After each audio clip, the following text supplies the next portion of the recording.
Well, good evening, everyone, and welcome to our Faith in Action for the Policing in the United States. We are featuring the esteemed panelist, Pastor Fred Bates from Grace United Methodist Church of Arlington. I just want to let you know in advance, this is a safe space. We are glad that you're here.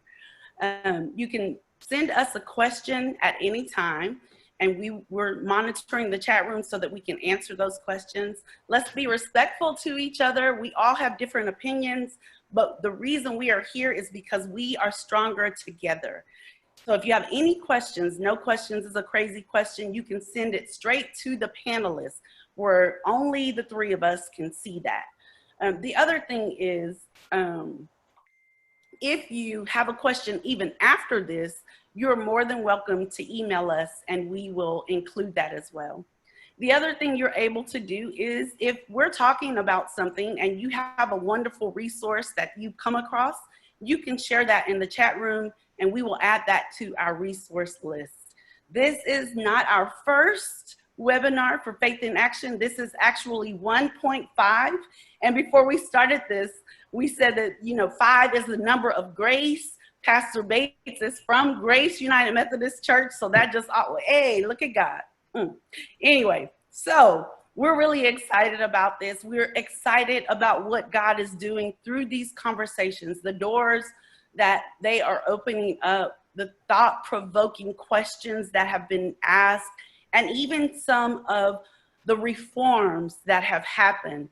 I really appreciate the fact that people have emailed us and let us know that they are doing studies in their church, but beyond those studies, they are taking action. There have been people who have made sure that their older church members were able to get to voting polls so that they could vote. There have been people that have made sure, like specifically asked people if they were registered to vote. They've been helping them navigate that process. So I'm really excited about what God is doing through us, and I'm glad that you're a part of it. With that being said, Minister Christian Watkins and I have been doing this from the beginning, and I could not do it without him and the support of the entity that he is with, and that is the General Board of Church and Society in Washington, D.C. So without further ado, Minister Christian Watkins, could you open us up in prayer? Most definitely, and thank you for being the brainchild behind this initiative. Y'all, let us pray. Good and gracious God, we give you thanks and praise for another day not promised. We give you thanks and praise for the struggles and successes that we endure, for with you all things will be made possible. All things will be made perfect in the end.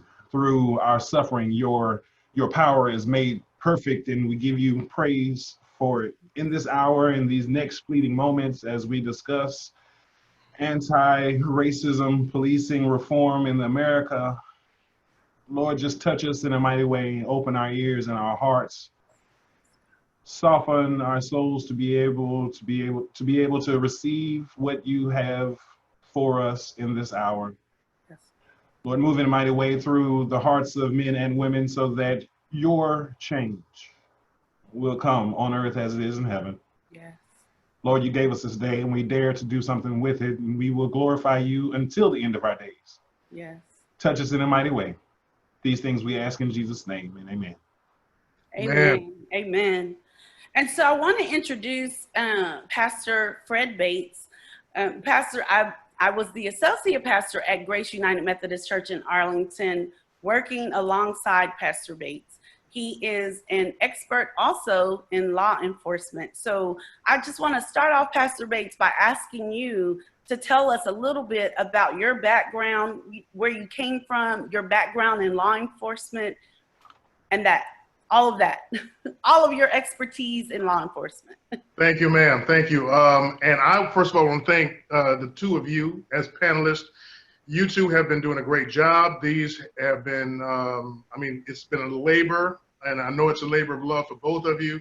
But again, just thank you for organizing, both of you, just doing a great job with the organization of this and the continuing of this conversation, because one of the things that we do have a problem with, particularly in America, is a short attention span. So we can get big on something, and then when the news cycle ends, it's all over. But these kinds of conversations need to happen regularly, and they need to be significant and an integral part of our conversation. So as we get started, let me say, first of all, as Pastor Johnson already introduced me, I am pastor of Grace United Methodist Church in the middle of the DFW Metroplex.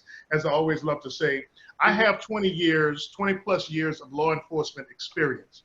My law enforcement experience, and I dare to say that it is just like every other person that starts police work. The majority of individuals that feel a call, and notice I'm saying a call to police work, because there is a difference between a job and a professional call. Yeah. There is a call. The many people that have the call to police work are doing it because they have a desire to help people, a desire to change their communities. The majority of individuals that join police departments to do that. I have experience, 20 plus years of experience, varying experience in the profession of law enforcement. Particularly, my call was the same: to help people, to help my community. I started with the New Orleans Police Department in the wonderful, culturally rich city called New Orleans, Louisiana, where the greatest football team also is there. And so, yeah, Pastor, Pastor. Hey, this is my time, time. Pastor. Yeah. But the city of New Orleans is culturally rich and dynamic. But here is what a lot of people know but don't think about. It is also a majority African-American community. And I'm saying that for a reason and a purpose, because when we talk about police reform, we're not just talking about bias and racism, but we're talking about a police culture, because the same culture, it can exist across racial, ethnic backgrounds and the whole 9 yards.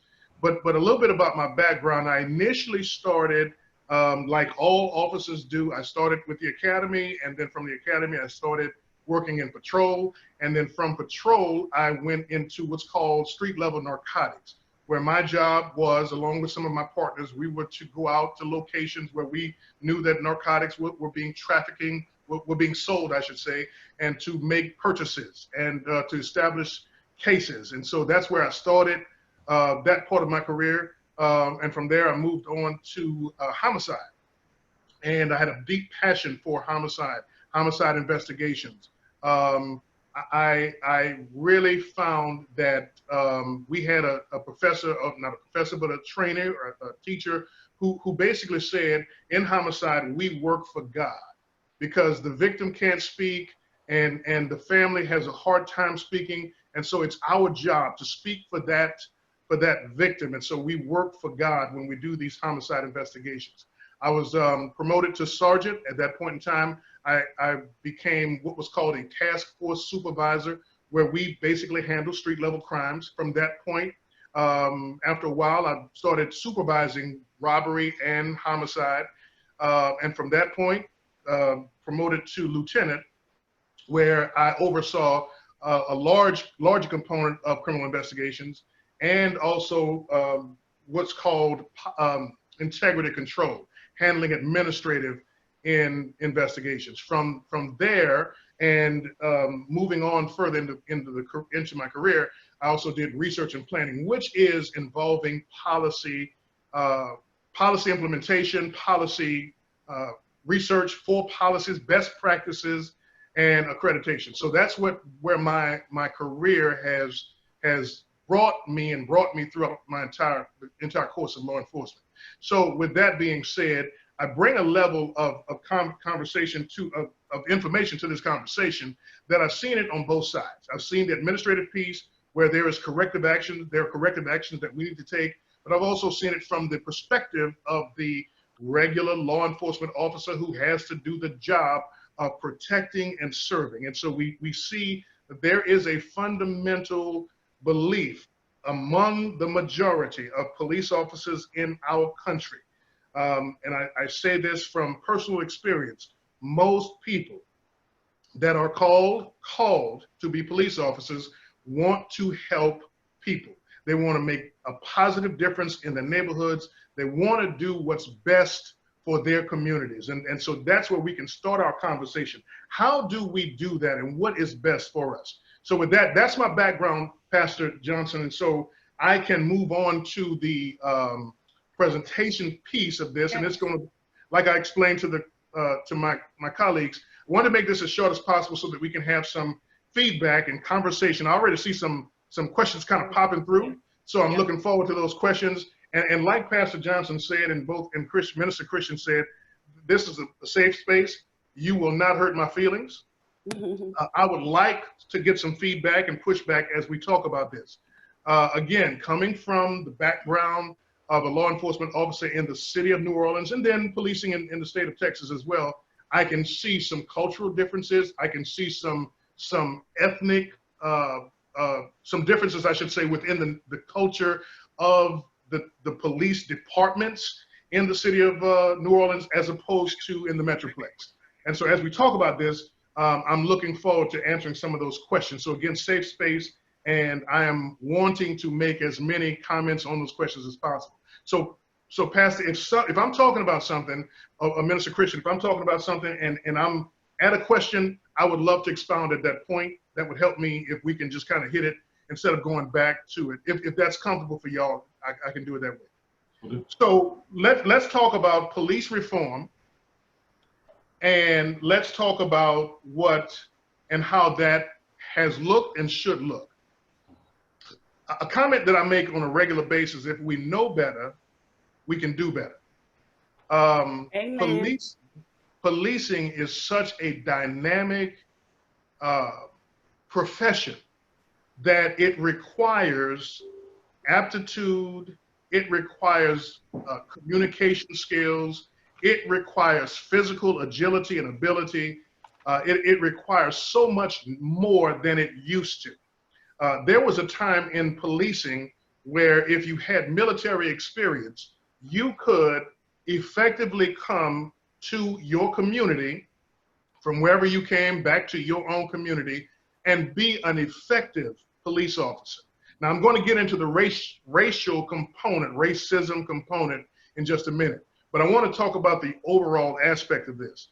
So much changes every time society shifts and every time culture shifts. Policing, modern day policing must also shift to maintain the same level of competency that goes with the changing of society.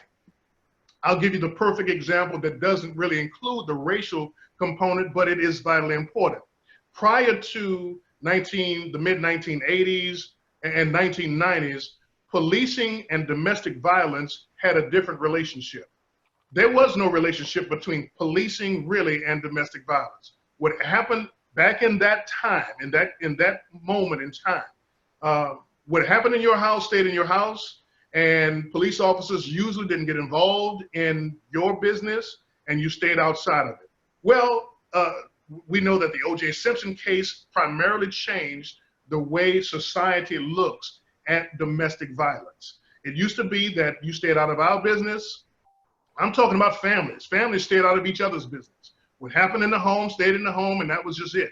Well, we changed. Laws changed. The culture changed.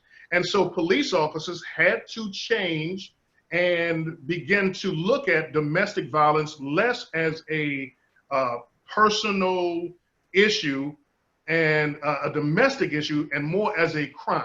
And so it took years for police departments to overcome the obstacle of changes in the law. Now, how does that affect what we're talking about with reform? President Obama said this in 2016. This was the year, I don't know if many people in the Dallas-Fort Worth area, you remember when 5 police officers were killed in it was basically a shootout at the OK Corral. And this individual who we believe had a mental defect, this individual came to the city of Dallas and doing a Black Lives Matter march, opened fire and targeted police officers. Well, President Obama came to the city at that time, and he made a statement that was provocative to the climate, to the culture, and to society, but was not unknown to law enforcement. And the statement was, we require too much from our police officers. And when he made that statement, he added the fact that, but we don't ask enough of ourselves.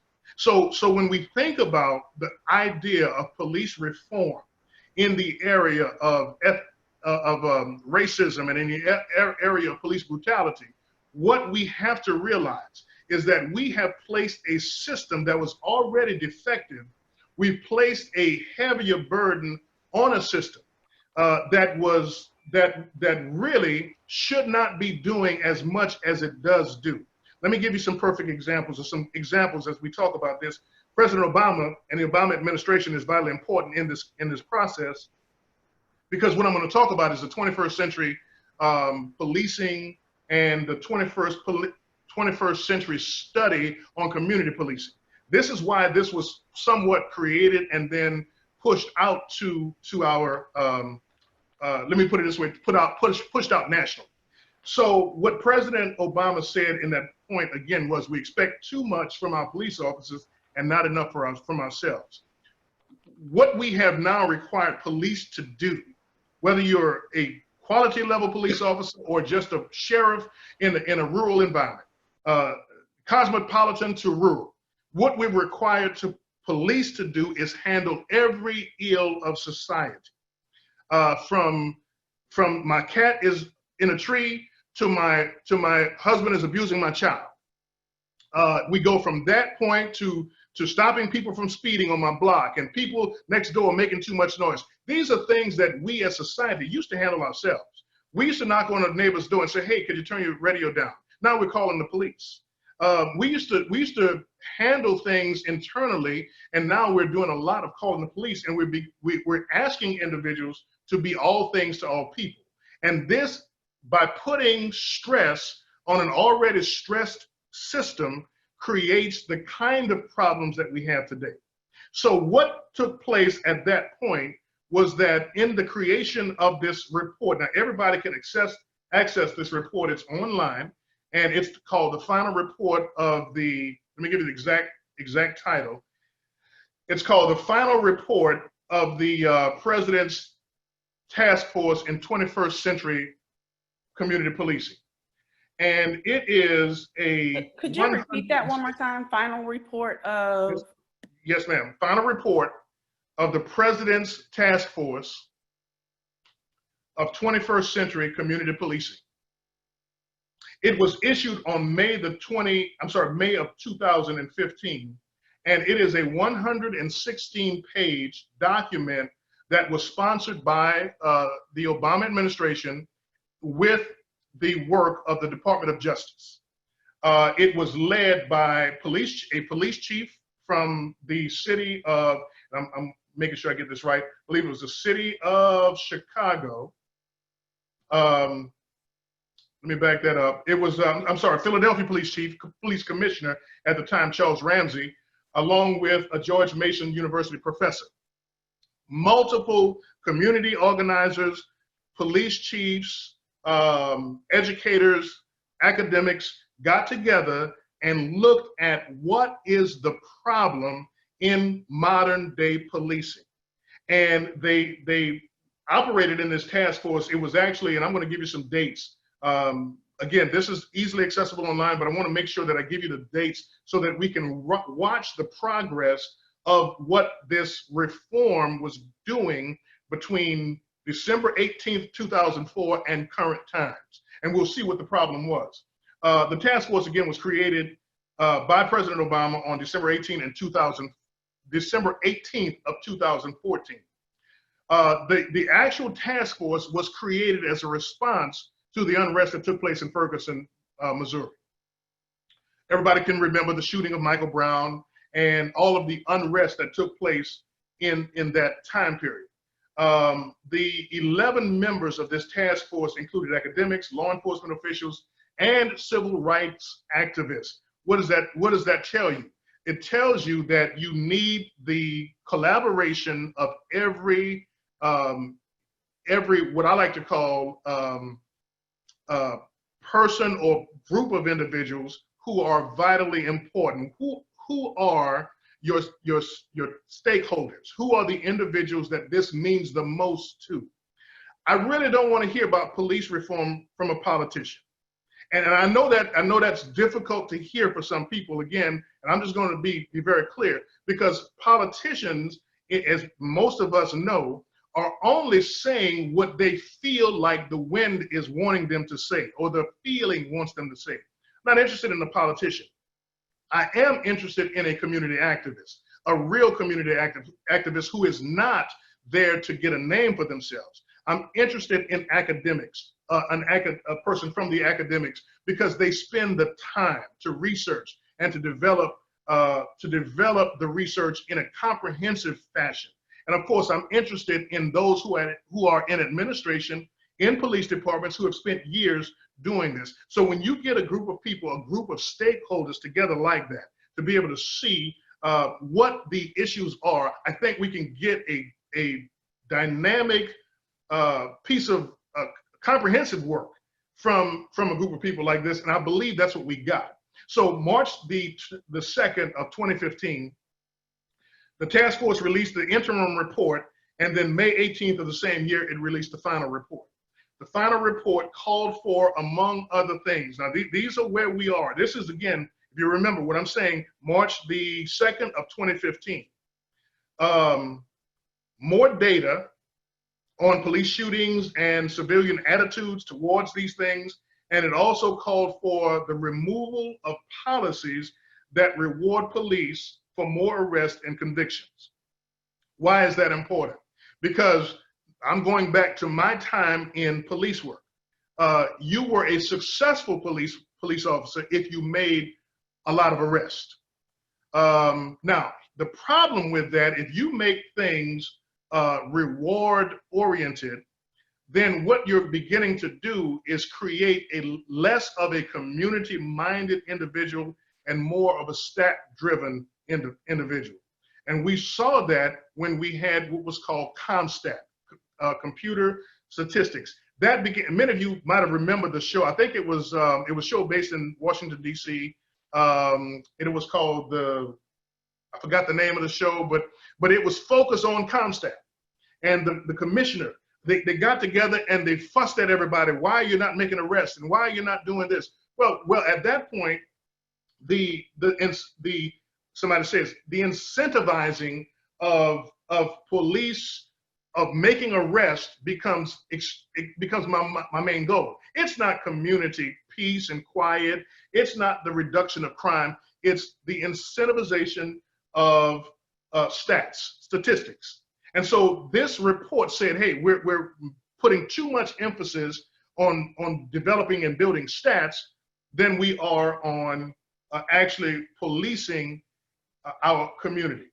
All right, the same year, 2015, the task force published the implementation guideline for all stakeholders groups listed as local governments, law enforcement, and communities. The task force, now again, remember I said 2015, y'all know, you know what year this is, 2020. The problem with all of this study and all of these great ideas is that a year later, at 2015 into 2016, out of 18,000 police departments in the United States, only 9 states rather, called their departments to begin to implement some of these reforms. These were major reforms that were piped through, but as of 2016, very few of these 18,000 police departments began to implement anything. The only real incentive to implement these were to get federal funding. There was no way to force a police department, a sheriff's office, or any other law enforcement entity to put these into practice unless they were applying for a Department of Justice grant.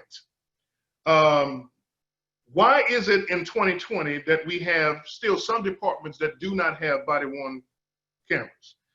Why is it in 2020 that we still have certain policies that are still in effect? Why is it in 2020 that we only after George Floyd do we have police departments finally saying no more neck restraints and lateral vascular neck restraints? Why is it only then? Because there was no pressure, local pressure on police departments to put this into practice. And unfortunately, I'm going to say it again, unfortunately, the current administration rolled back every single one of these mandated reforms. They stopped mandating the sharing of information from many of these departments to the local community. The mandate was no longer there. The Department of Justice under the current administration put a stop to many of these reforms, including what we call consent decrees. Consent decrees are simply those where it's a mandated reform of a police department that has been identified as being overly abusive in its current culture and policy. And what would take place is the Department of Justice would come in with police monitors who observed, who did an oversight along with federal judges to take a look at the mandated reforms. The city of New Orleans has just begun to come out of a consent decree. Other police departments, I believe, like Cleveland, Ohio, was under a consent decree. Various others, Cincinnati, Ohio, consent decrees. What it did is identified, and I'll use the term that the Department of Justice used for the city of New Orleans, it identified some of their policies as an order of corruption. There were some things in the policy themselves that created a culture of corruption. And so what we were able to do is identify these. But when you give no incentive to a local police department to make these changes, there is no change that will take place.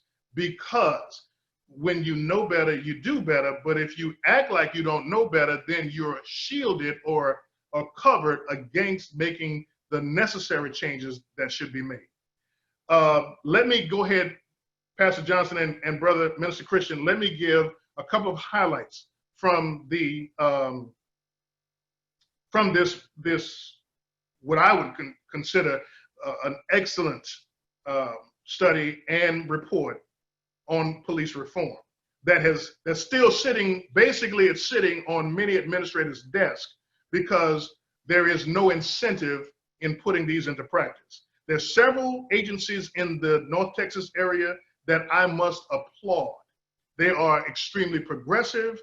They had forward-thinking administrators, police chiefs, and they put each of these processes in place. And I can definitely testify to one agency that did it not because they were looking for federal funds, but it's because it's the culture of that agency to truly have a community policing mindset.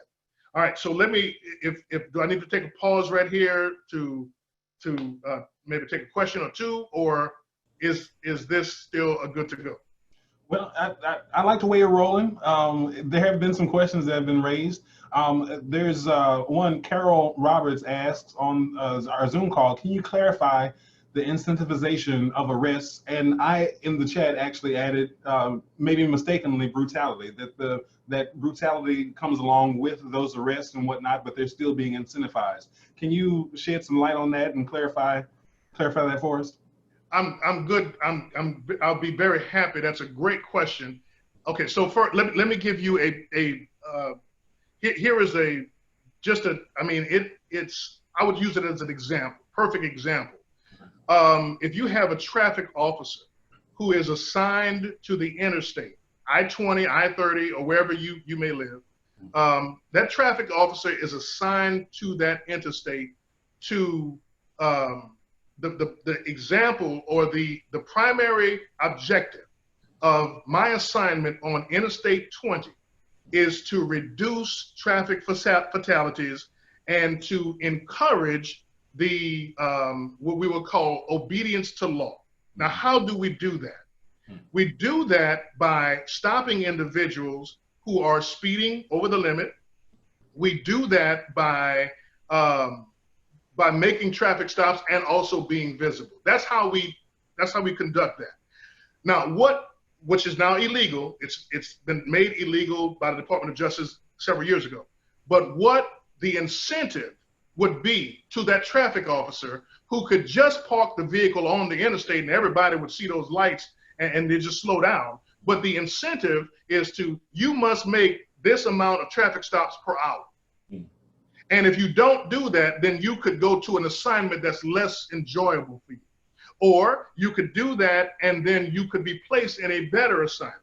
So my job then would not to go out as a police officer, not to go out and just stop accidents from happening by being present and inciting individuals who are speeding. But my job now is to make a certain amount of traffic stops for that time period, and then I must write a certain amount of tickets for that time period. That's why many of you couldn't talk your way out of traffic, because you were part of a quota. Now, this is now illegal, but in the mindset of many, the mindset is still present. I've got to show my supervisor that I'm out here working. It's like I may not feel like rule, right? Say it again. It's like an unwritten rule, right? Yeah, in a lot of ways, unless it is highly discouraged, it's in the mindset. Because remember, if I'm a supervisor of several traffic officers and I want to remain a supervisor of these traffic officers, I've got to show we're doing some production. We've got some production out here. I can't show you a stat that says, hey, we reduced traffic accidents because none happened this week. I can't show you that stat. But I can show you that I've made several stops. I can show you that I've written several tickets. Now, that's just from a lower level. When I was, and I don't have a problem sharing this, when I was the supervisor of a street level crimes unit, we would get ComStat crime analysis information about certain blocks on my sector or my area. We would know that at this block, we've had several murders over the course of a year. At this block, we've had several robberies over the course of a year. And so my job is to prevent those murders, which is very difficult, and to prevent those robberies, which is also pretty difficult. But if I'm to show my supervisor that my task force is doing the job, then we've got to show some sort of production. And what that means is somebody's got to go to jail. If they're walking in an area and they're doing something that what a community-minded police officer would say, hey, where are your parents? Let me go knock on the door. I don't see, as a task force officer, that's not my job anymore. My job is to clear the street, clear this corner, and make sure that it's quiet during my shift. That's my job. And see, what that does is, again, that really has nothing to do with racism. It's the culture. How do we stop crime? We stop crime. It used to be zero tolerance. That means we put everybody in jail. But what we learned, difficult lesson, but we learned you can't arrest your way out of a problem. And that's what police agencies are learning today. And they're learning that true community policing really works, but we have to have the complete and total buy-in. But going back to Carol's original question, that is what incentivizing is. Hey, for those of you who are pastors, you have the same, I'm glad I'm a pastor because I can say this, you have the same incentive issue. See, if you don't make sure that your apportionments or your connectional giving is done, and if you are not getting baptisms, then we might think about relocating you to another church because you're not getting any production in this current church. You might be doing great ministry, but your numbers are not the same way. I hope I didn't hurt any feelings that way, but I'm glad I can bring that same point to. So measurable goals. Measurable goals. But when you say, clearing that corner and that's the way but we're talking about community.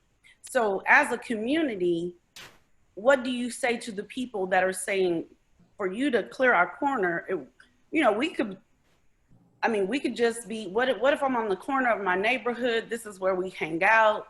We're not doing anything wrong.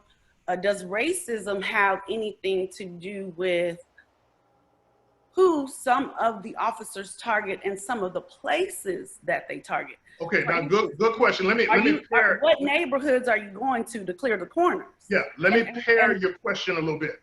Okay.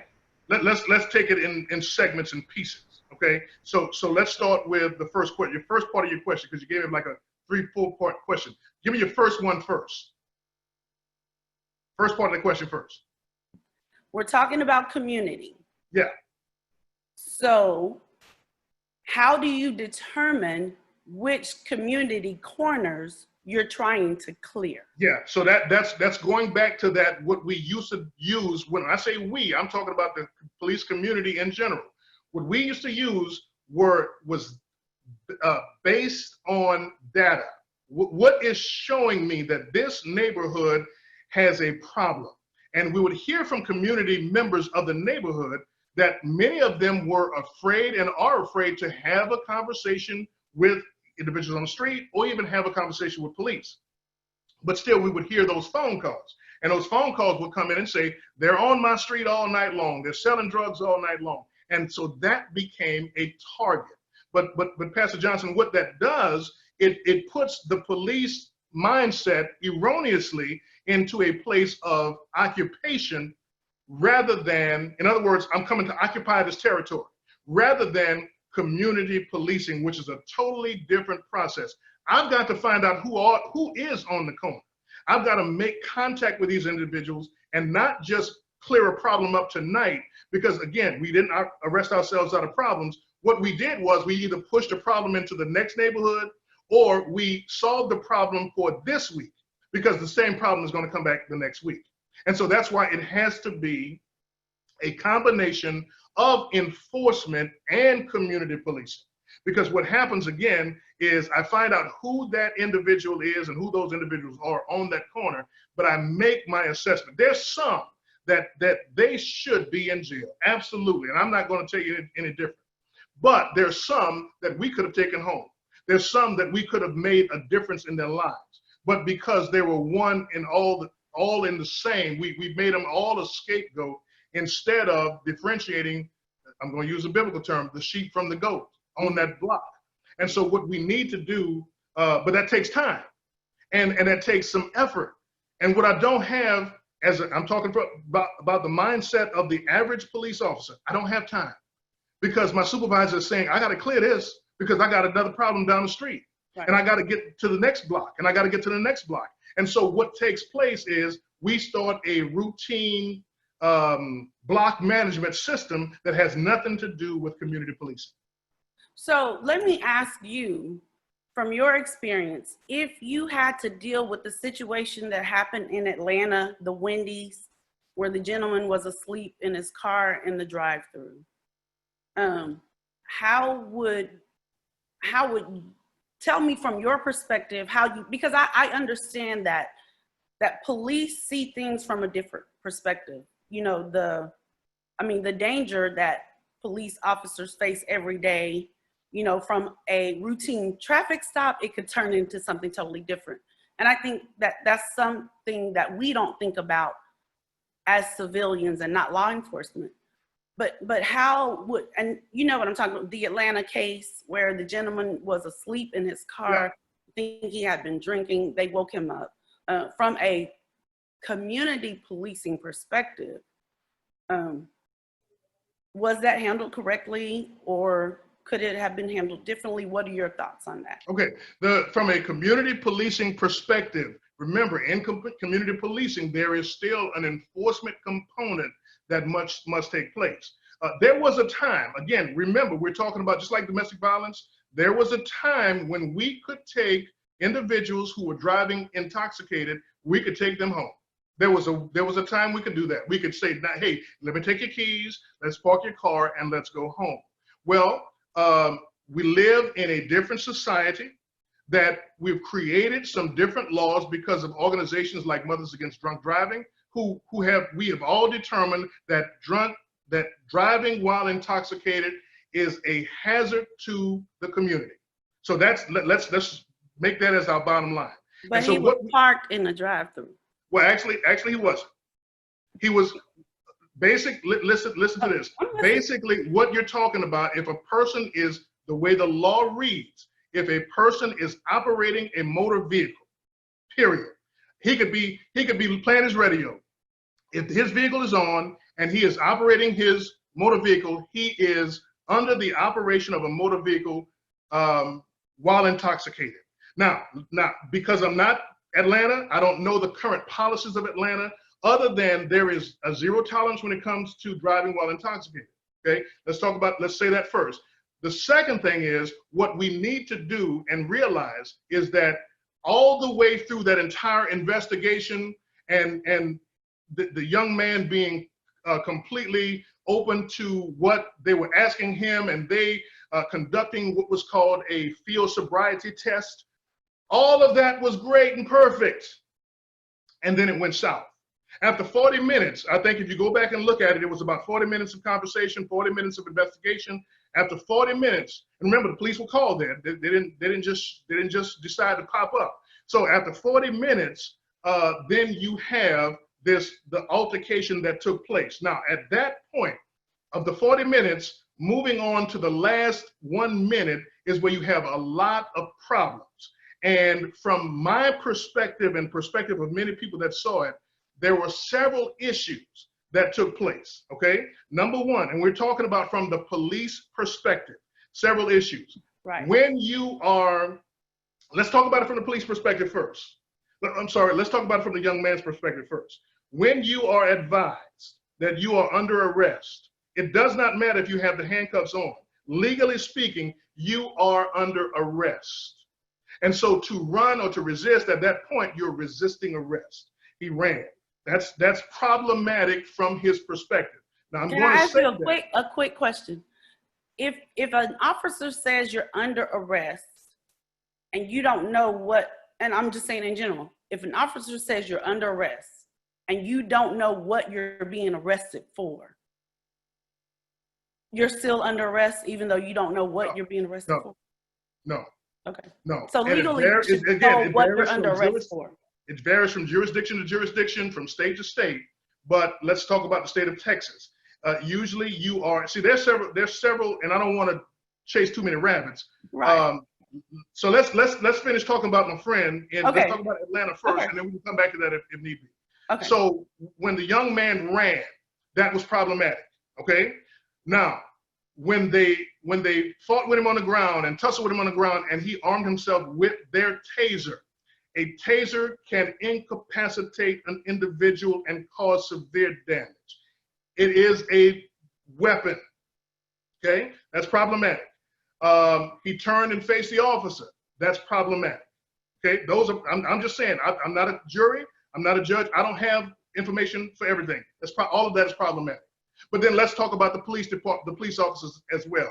Because to me, I place more responsibility on an officer, because to whom much is given, much is required. There's always an opportunity to, you identify this individual, you know who he is, you have his car, you know all of this. There is no reason at that point to use or utilize deadly force. When they were trying to arrest him, for anybody that has any law enforcement background, you do not need to have two persons with hands on. There is always cover and contact. Mm-hmm. There's always less than lethal force in operation. So you have a lot of problems when it comes to how the officers attempted to make the arrest. And then the use of deadly force, a jury will look at this, but the use of deadly force, it is an area at that point that could have and possibly could have been avoided.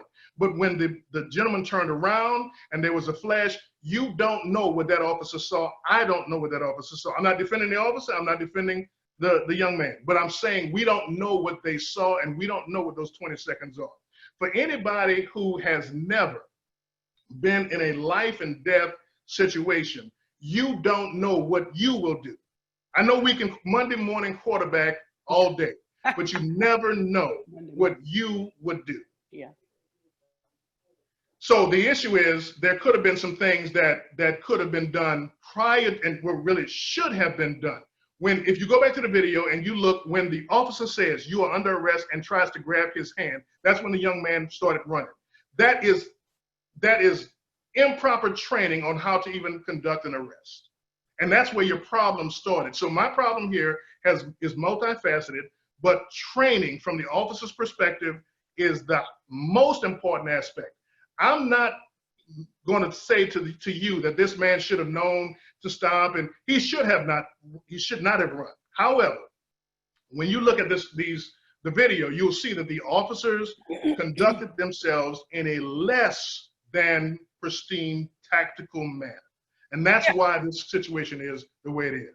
Now, and I think one of the comments that I've seen regarding that situation, and I'm not trying to put you on the spot because again, as we talk, I don't mind. I personally don't mind, because if we don't have these conversations from a clear perspective, then society will never understand, and police officers will never understand the perspectives.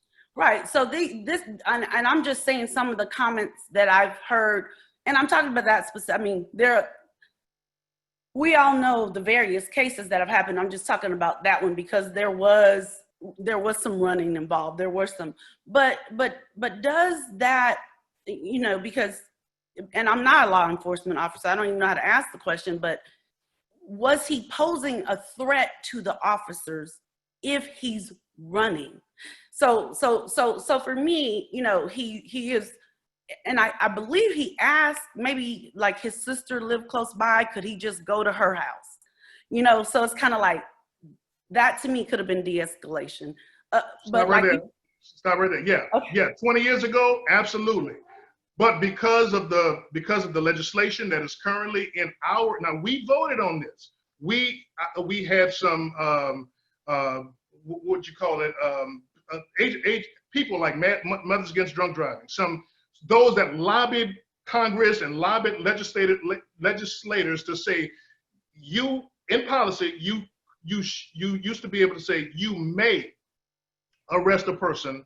That's no longer in anybody's policy. It is you shall arrest. And so that is a wonderful idea. It's wonderful in utopia, but at this point in time, if we are asking, again, remember what President Obama said, we ask so much from our law enforcement officers. Right. If we are going to tell them they must, then they must. And there is no yellow in that. But Pastor, we know that that's not true. There is some yellow in it because they must the must happens for some Black folk. And then you have someone like, what's his name with the affluenza charge that killed how many people?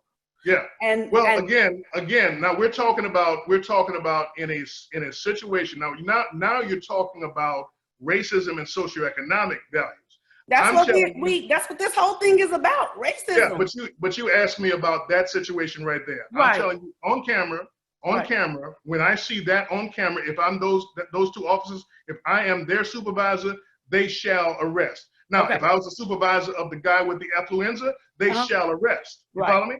And so it's about how we, each agency, remember, the Atlanta Police Department is totally different from the Tarrant County Sheriff's Office. Right. Each agency, no agency has the same policies. We would hope they would, but none of them do. And that's the problem with the President's Task Force on 21st Century Policing.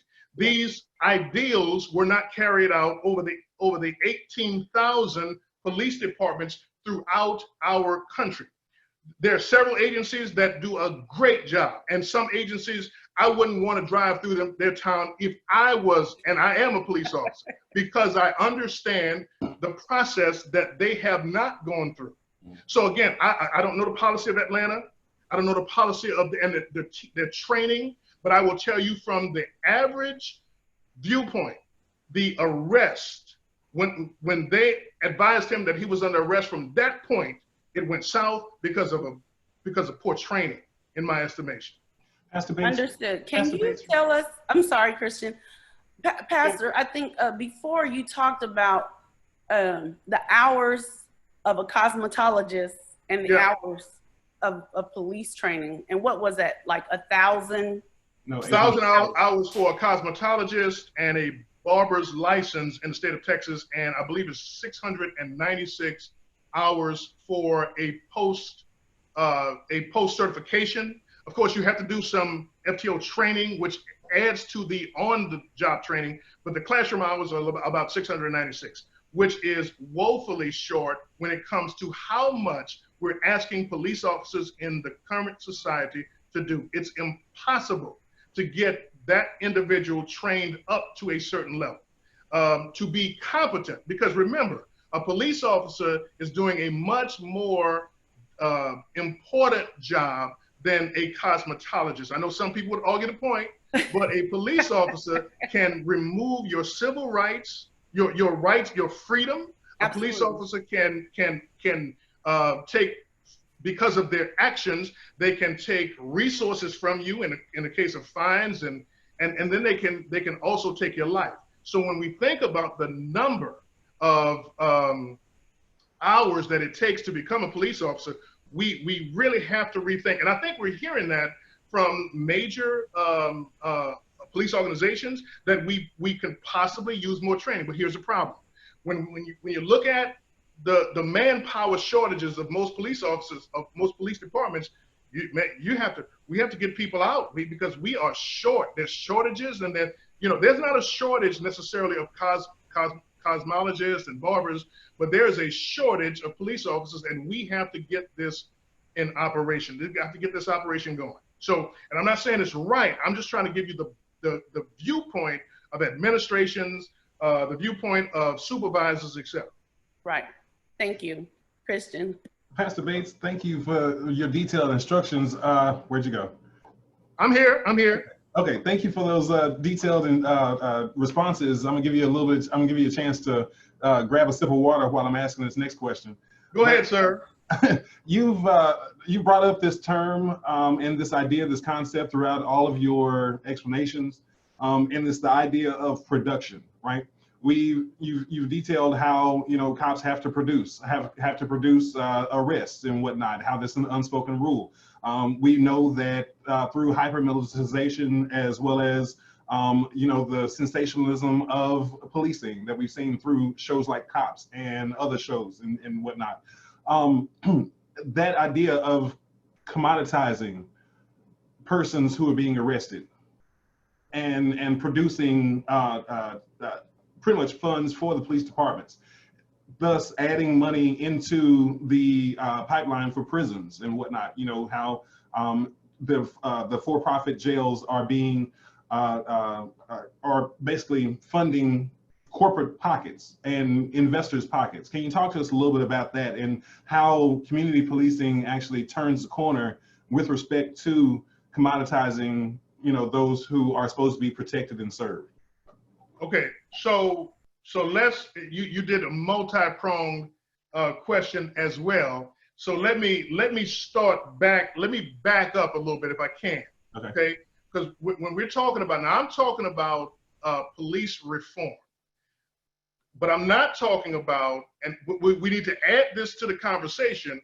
We need to add criminal justice reform to this entire conversation, because remember, when you move past the arrest, that's all that the officer does. Okay, the detention, the immediate detention of a suspect or perpetrator that's the end. Now there is some involvement in the prosecution, but that is then turned over to the prosecutor's office and of course the courts. And then you have your detention area, your jail, your corrections. So I think that when you start talking about comprehensive reform, you have to talk about criminal justice reform. But in this study, in the reform that was done under the Obama administration, the focus was on community policing. All right, so we must admit, and if we really had the time, I would give you case after case after case that I dealt with in the majority Black African American community of New Orleans, where we had to remove individuals from the city streets because they were nefarious and notorious, and they took away from the safety of the public and the quality of life of individuals. I will tell you that one of my first homicide cases was dealing with 3 individuals. A young man decided to bring his girlfriend and his newborn daughter to a drug deal, because because he trusted the individuals. Well, they had already decided that they were going to rob him, and so it was a whole mess, and the baby was shot and killed. And so when I look at it from that perspective, I go back to what the Atlanta police mayor just said with the same murder of a young woman, young girl, I should say, young girl, when she said that we have to do better. We can't blame the police officer for that. So my case is, what can we fix as a community? And then what can the community of law enforcement fix? We cannot separate the fixes. We have to do it together. And that's what this study did. That's what this report does. It shows us what we need to do as a community, as a group.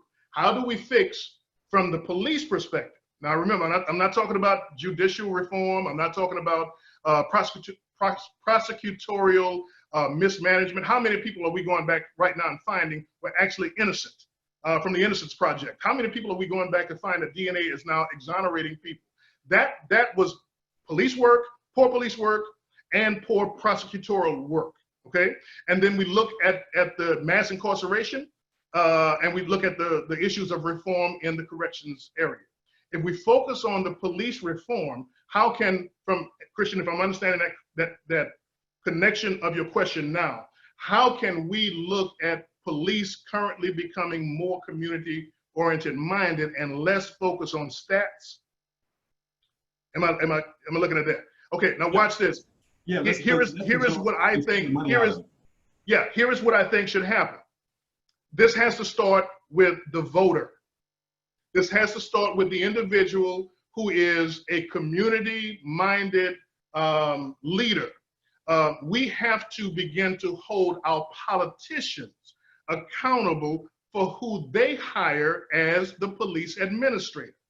The police administrator only has a job because of who hired them.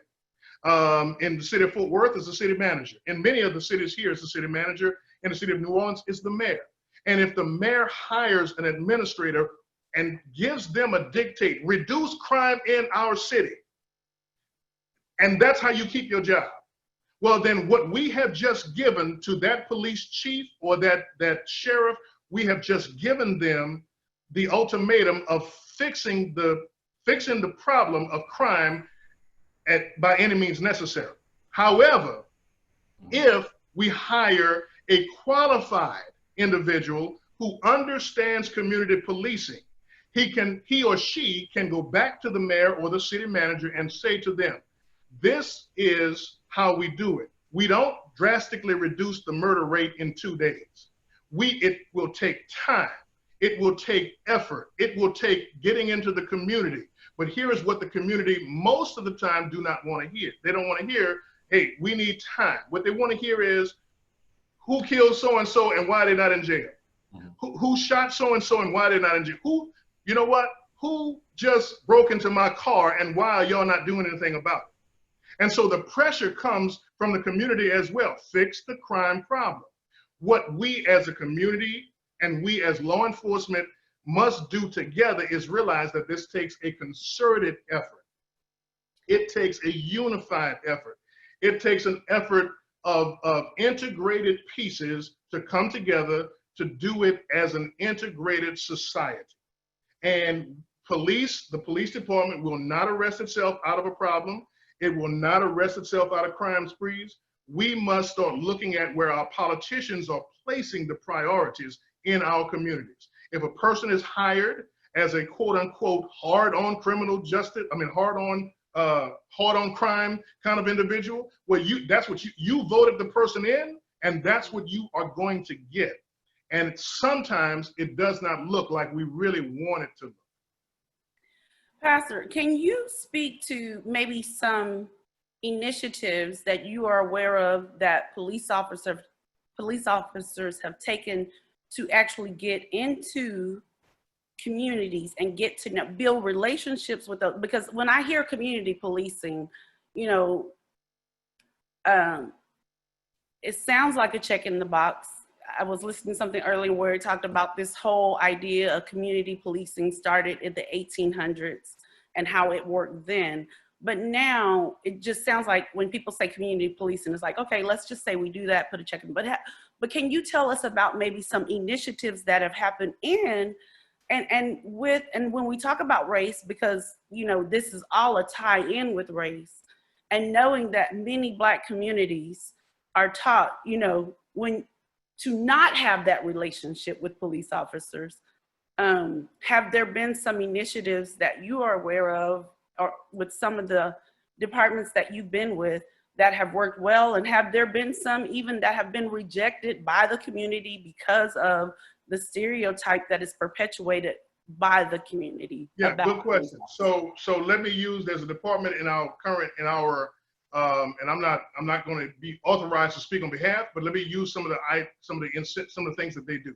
There is a program that's called the boxing gym. That what they do is they find individuals. This police department sponsors the entire boxing gym community, and what they do is they bring in at-risk youth and they train them in boxing, and they bring them into gyms. There's midnight basketball, same department, midnight basketball.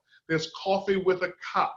There's curls and cuts, where police officers are going into our barbershops and into the beauty shops and spending time at the local level in the community. There are relationships between schools.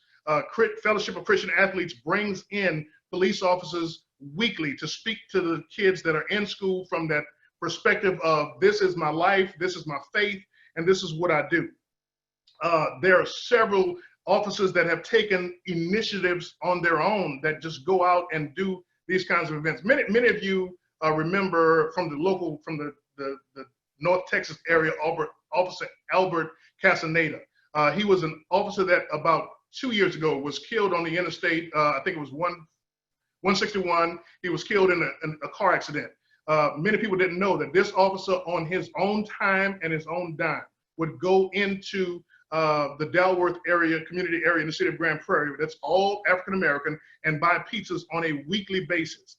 We have officers that spend their own dollars and own times that go in and work with the community on these various issues. We have officers that go into churches and spend time teaching churches on how to be more aware of crime and criminal activities within the local church. And so you have these are multiple ideas, but the problem is that these are not on the news because it doesn't make the headlines. It's just like anything else, it doesn't quite make the headlines.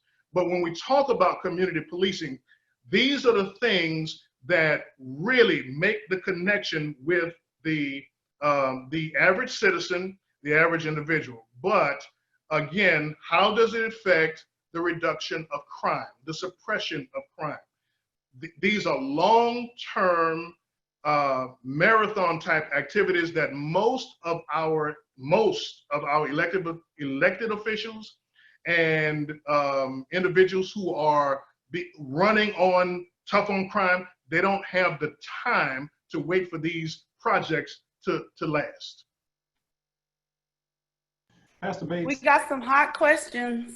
Pastor Bates, before we go to the questions in the chat, can we turn back the page to a notion that you brought up in your previous answer about hiring police chiefs to do that reformative work that's necessary, right? Within the context of Dallas and within the context of what you've seen, where we've had police chiefs hired, however, police unions and the rank and file that was already established within the police departments.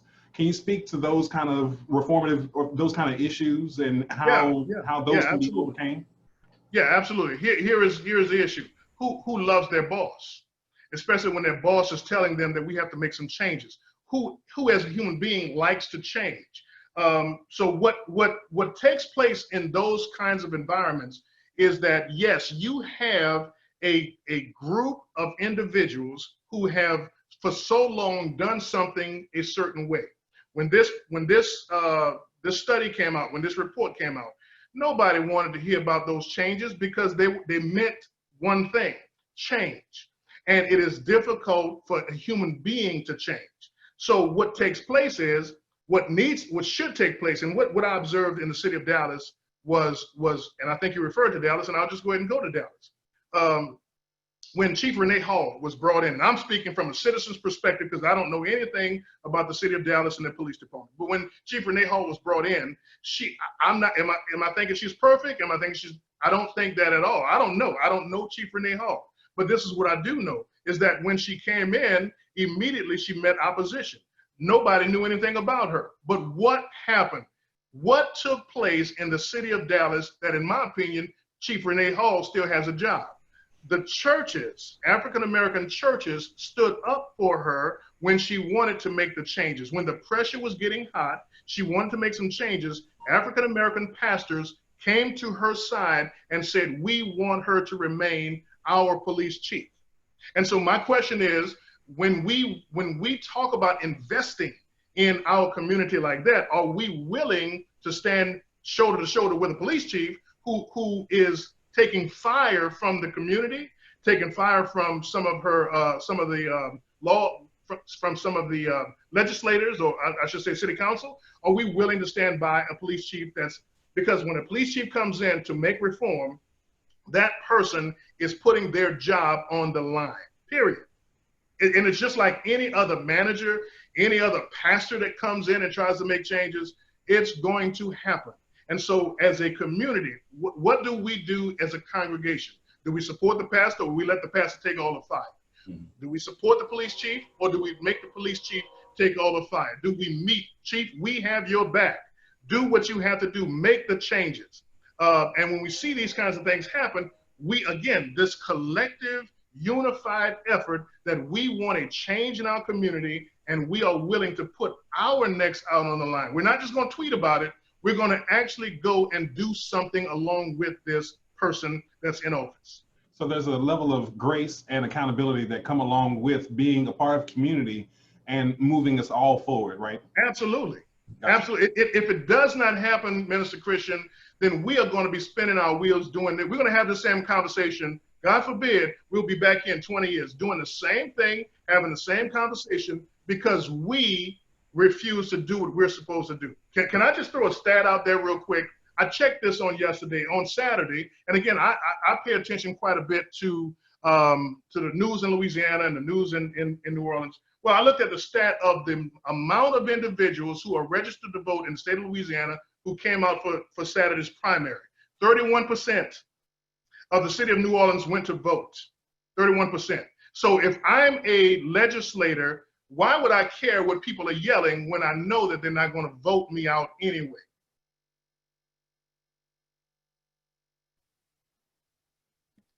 That is a good question. Well, voting matters, absolutely. Can you tell us, I'm trying to remember my question about the civil service.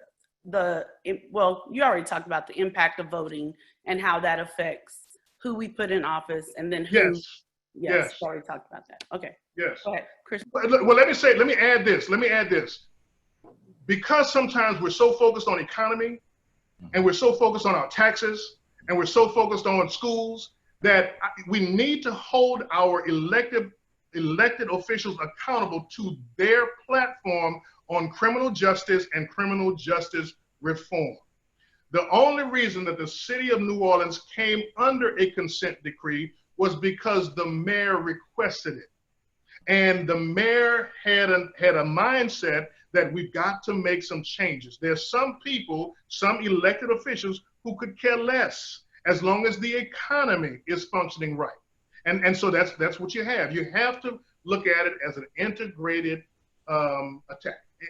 integrated position. So can you tell me your thoughts? You know, one of the big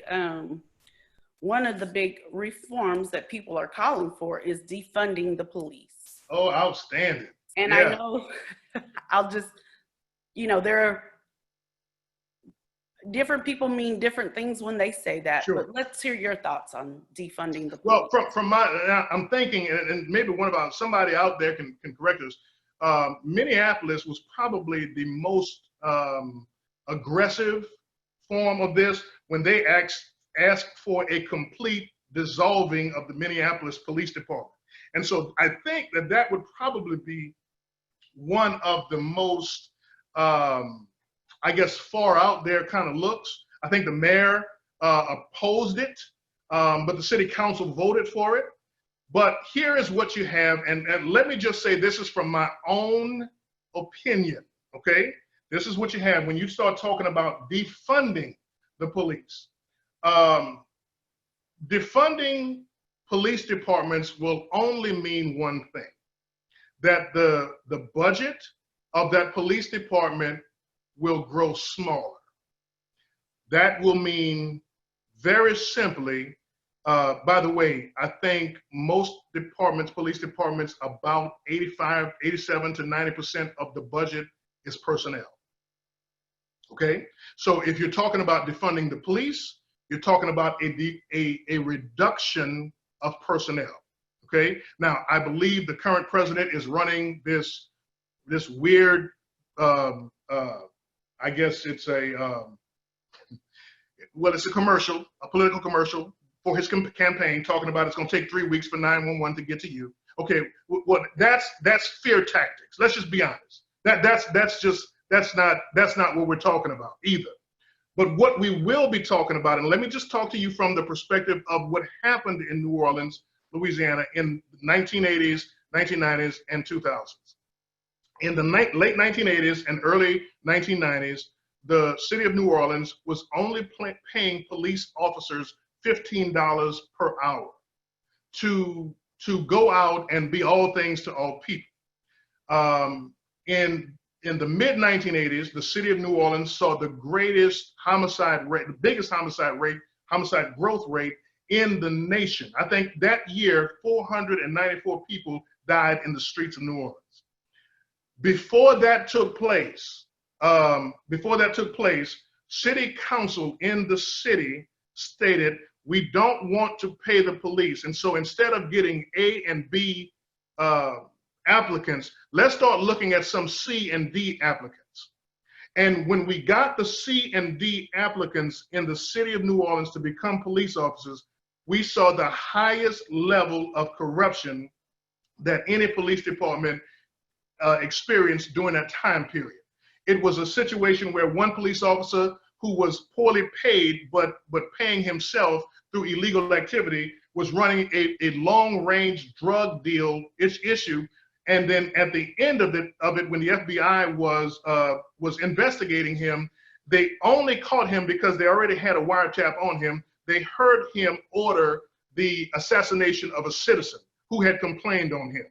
He killed a citizen because she made a complaint. A second officer who was hired in that same general area, she murdered several individuals who owned a restaurant because she and her criminal boyfriend were trying to rob them, and so she assassinated a police officer and the entire staff of that restaurant. That's what you will get when you get C and D applicants in a police department.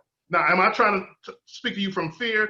This is only reality and only what took place in the city of New Orleans. The only reason that most people join a police department, those that really are called, are because and in the process, they're able to also make a living, okay? So when you start talking about defunding a police department, it would be counterproductive because what you need to do, most cities need to do, is attract quality, well-trained individuals that bring a level of cultural competency and educational and academic acuity. We are in a different society. You cannot get a person off of the street to do police work like we're asking our police officers to do now. Pastor, and so when you talk about, say again? Go ahead and finish. Go ahead. Yeah, so when you talk about, and again, thankfully there's pastor and reverend in front of my name because I can speak from experience. How many of our members of our churches would say, we don't want anybody with a master's degree. We don't want anybody with they only need high school and they only need to know how to read the Bible and preach. How many of us, we're asking a lot from our clergy, and we're doing the same thing from our police officers. So we need highly trained, qualified individuals that have the mental, emotional, and physical ability to meet the challenges of this highly physical or highly challenging profession. It is a profession. And so when we talk about defunding police officers, police departments, I know what most people are thinking. Most people who are honest about this are thinking, let's take some of this money that we're putting into our police agencies and let's put them into social services. Right. That's a great idea when you look at the overall prospect. But what I'm going to ask that if we do that, let's take the social service arm that we are requiring police officers to conduct and give that as well to the social service group. Because right now we have to handle, as police officers, they're handling mental illness patients, they're handling domestic violence, they're handling runaway children, they're handling issues in our school systems. And what we're doing is requiring police officers to do the magician's job when what we need to do is put some of these issues back on social and even on our ISDs. Think about this. When many of us, I ain't gonna say you and I, but when many of us were in schools, we had no police officers in schools. But now we're mandating we're mandating police officers to be SRO, school resource officers. But what we're really asking is for them to be children's counselors, academic advisors, and we're asking them to do all of these jobs. And there's some even talking about taking them out of schools. Some agencies would be happy, but here are your problems. In 3 years, when you have another mass shooting, why aren't police officers in schools? And so we're running this table, and again, asking, like I'm going to keep quoting President Obama, we're asking our police officers to do more with a lot less. And now we're talking about defunding what we've been placing on them on their plate for this whole time period. Now, see, Pastor Bates, that last part of your explanation is actually what I understand defunding the police means. It means taking, because, okay, Baltimore, the city of Baltimore, the city of San Francisco, these police departments have multi-million-dollar budgets. And we know that, you know, it's taking care of the income needs or paying the police officers. However, we do know that a lot of it goes to the militarization of arms, the hyper-militarization of arms. They have tanks, they have all kinds of equipment that our military has, and they're purchasing it through the police department. And also fund, and a lot of those funds actually fund corruption within the police department. You just highlighted a couple of different issues. Now but we know throughout history that hurt people. We know that what you've just said about the C and D level police officers, as opposed to those highly trained police officers with a good moral character that can actually police in a community-minded orientation, right?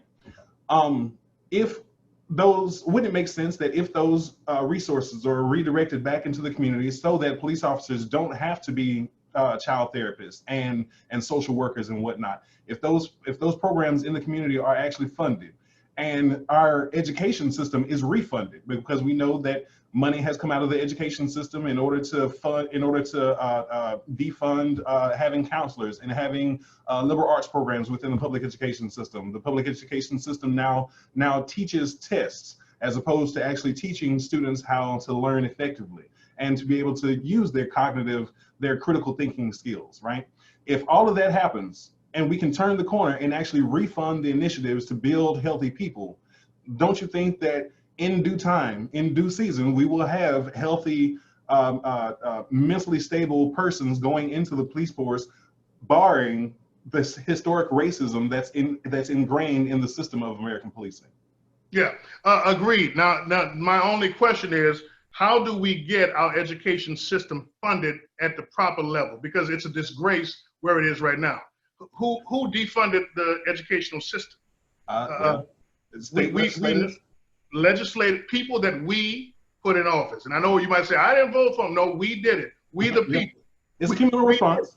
Yeah, absolutely. And so these are where we need to start these conversations with our elected officials. And I'm not trying to pass the buck to elected officials, but that's where these things start. If somebody runs a campaign and says, I'm going to be tough on crime, that's what they mean. And they mean they're going to put every resource they can to get every bit against the criminal element wherever it's coming from. And so if we get a politician or a legislator or someone that says, I am ready to see the American educational system brought back to its glory, how many of us would really, being honest, how many citizens would really say, you know what, I want to put more money in the schools? Most people are not really big on doing things like that because it doesn't really, unless they have children, doesn't really affect them. But boy, crime, ooh, that affects me, and I need to deal with it. So let me mention too. Let's talk about the and this is just an aside. Most of those large, big equipments, militarized equipments, that came from the federal government. The government actually began that process and policy of sending those military type vehicles and those kinds of things into the cities. It was pretty much the federal government that started that process.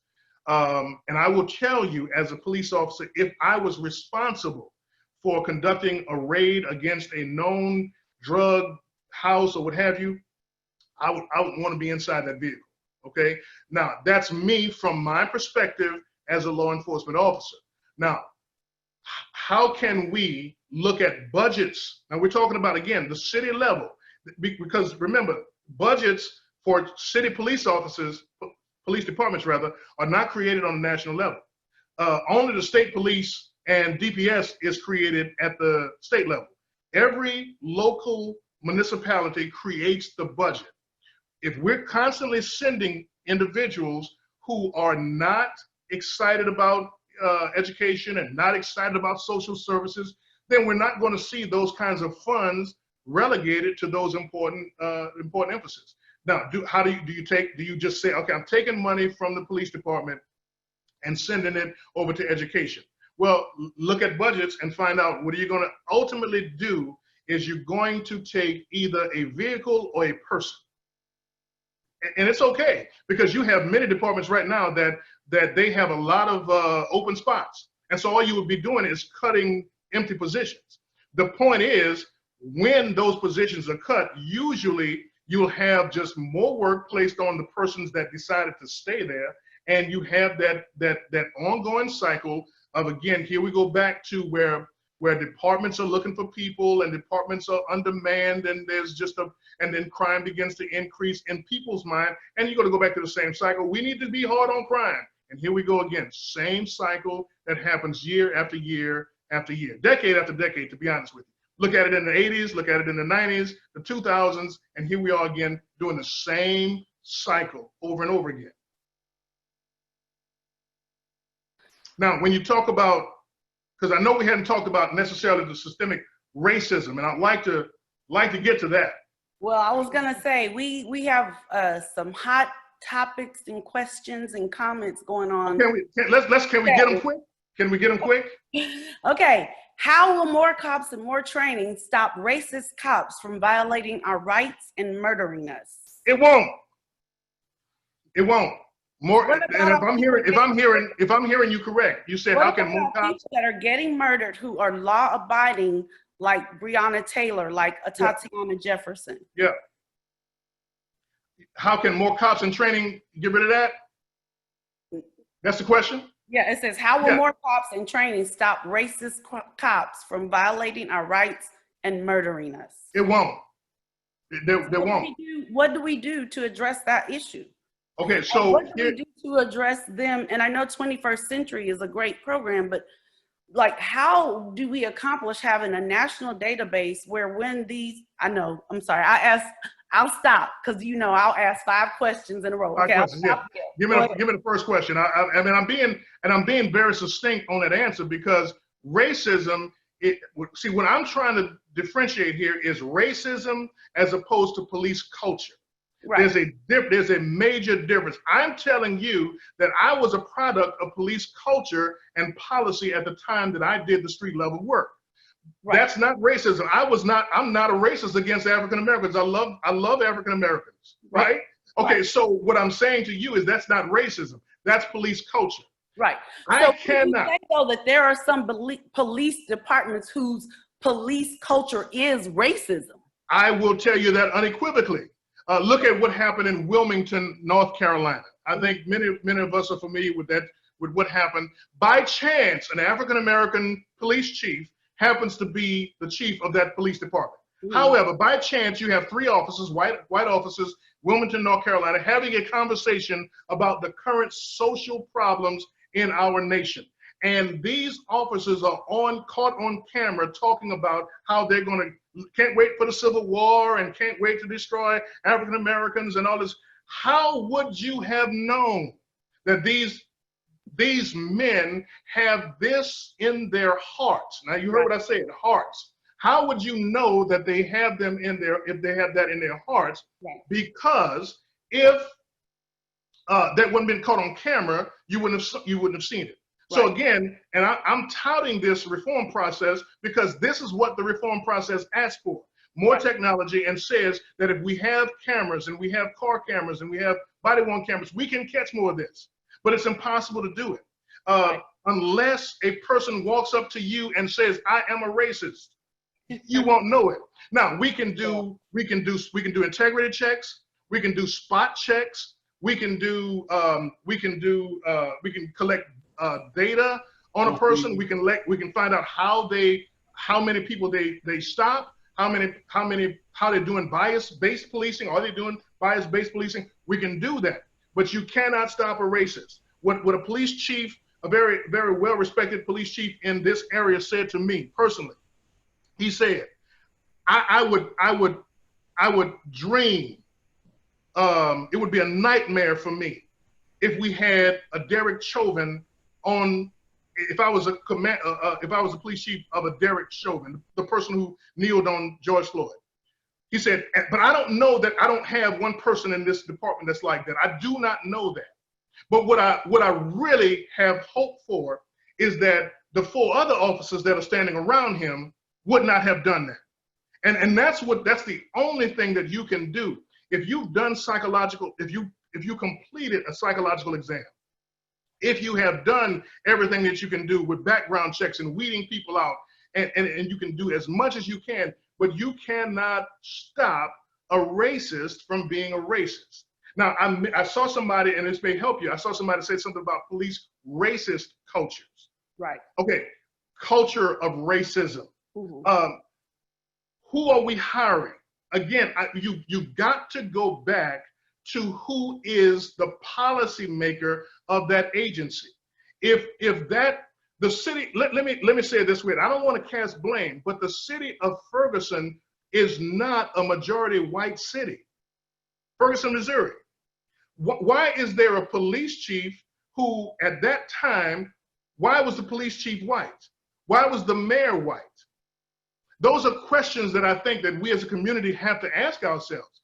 If I am in a community where the majority of my citizens are African American, then who's hiring the police chief?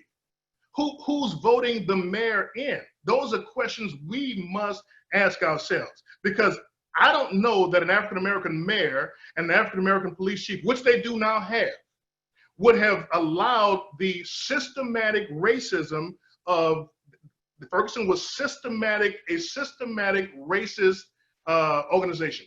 I don't know that they would have allowed that in that city. But my question again, 63 or whatever percent African American, how did those individuals come to power? Yeah. It makes you wonder, I mean, when we think about systemic racism, it'd be interesting to kind of find out the facts about how many of those Black folk can vote. Was there a qualified candidate to take the vote? Those are great questions, right? And those are the questions that we honestly have to ask. But again, I go back to 63% African American majority in the city of New Orleans, and only 30% go to the polls last Saturday. Last Saturday, that's a Saturday. 30% go to the polls. I got to push back on that. I got to push. We've seen those same statistics, those same, 20-30% of voting populations turning out for these kind of elections. Now, this may be a diversion from the topic of conversation. Go ahead. But, okay, like Rezolia said, who's out of that number? Are they taking into consideration those who are ineligible to vote? Are they taking these are out of eligible voters. 30% of eligible voters went to the poll. 30% of those who are registered went to the polls. In other words, they didn't early vote and they didn't go on Saturday. Now, okay, so here's a pushback on that. We've seen in recent throughout the COVID-19 stimulus checks that were mailed out, a good portion of them, over like millions of dollars, were actually mailed to dead folks.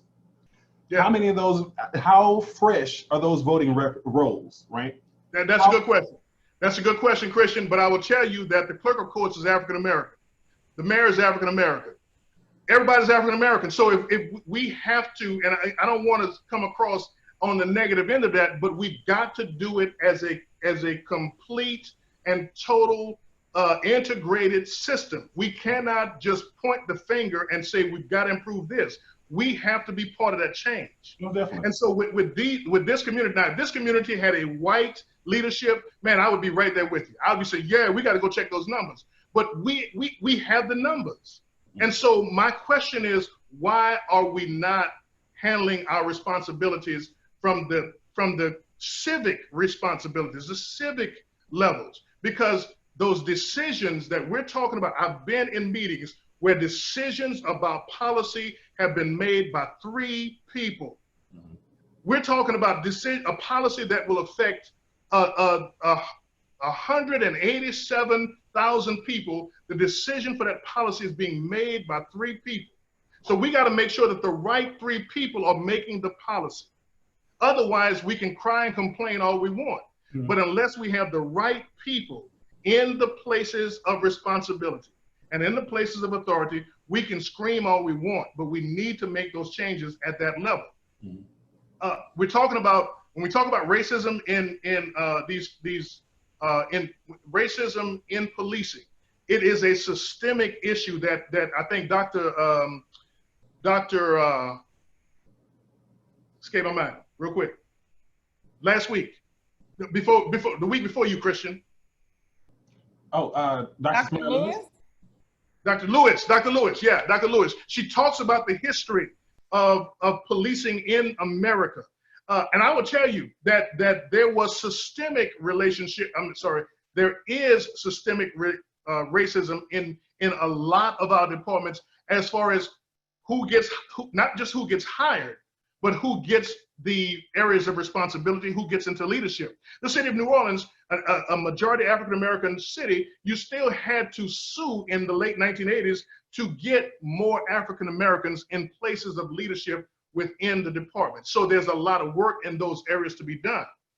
But it still takes the community to push the numbers. You have a lot of individuals that are working from the inside. A lot of well-placed individuals that are doing the right things.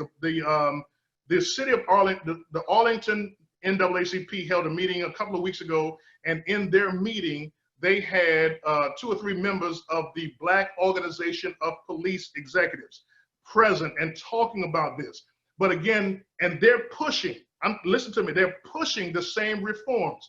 But if we're not getting the people listening, the right people listening, that these are our elected officials. If they're not listening, we can push from the inside and we can push from the outside. But if you're giving me a different mandate, I'm never going to be able to make the reforms that I need to make. If I'm putting a police chief there and tell them make the reforms and the community does not support that police chief, that person is gone. Right. Can you tell me, first of all, let me just tell you, this is going absolutely wonderfully. We have a lot of questions, and we even have a comment that says we need to bring you back because they're not, they're like, we need to bring him back, bring him back, we're not done.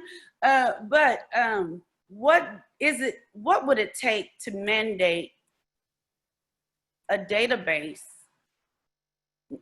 nationwide? Yeah, what we would have to do is get the Department of Justice, because that's a national issue, to get the current administration or unadministration to get the Department of Justice to institute this through the Federal Bureau of Investigations. Okay, but if you have a Department of Justice that is not doing what it should be doing, you're never going to get that passed.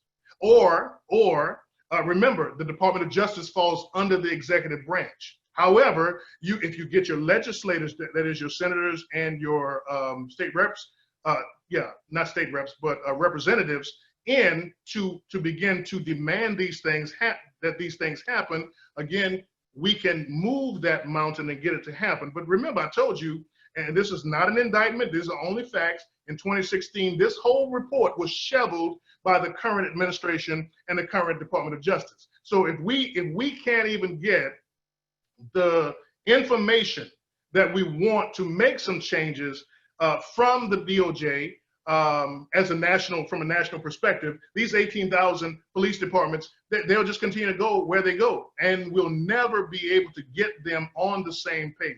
Again, there are several agencies in North Texas that do a remarkable job, and then there's some that I wouldn't know because they never say anything, they never report anything, they never do any of these progressive, reform-minded changes.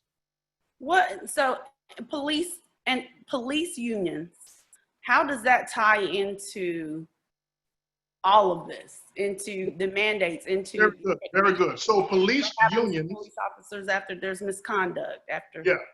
Okay, so let's tie in police unions with civil service. Okay, so let's kind of look at both and/or. All right, number one, as a police officer, as a person that has been guaranteed certain constitutional rights from the government, for certain constitutional authorities from the government, there is somebody mentioned this earlier, there is a certain level of immunity.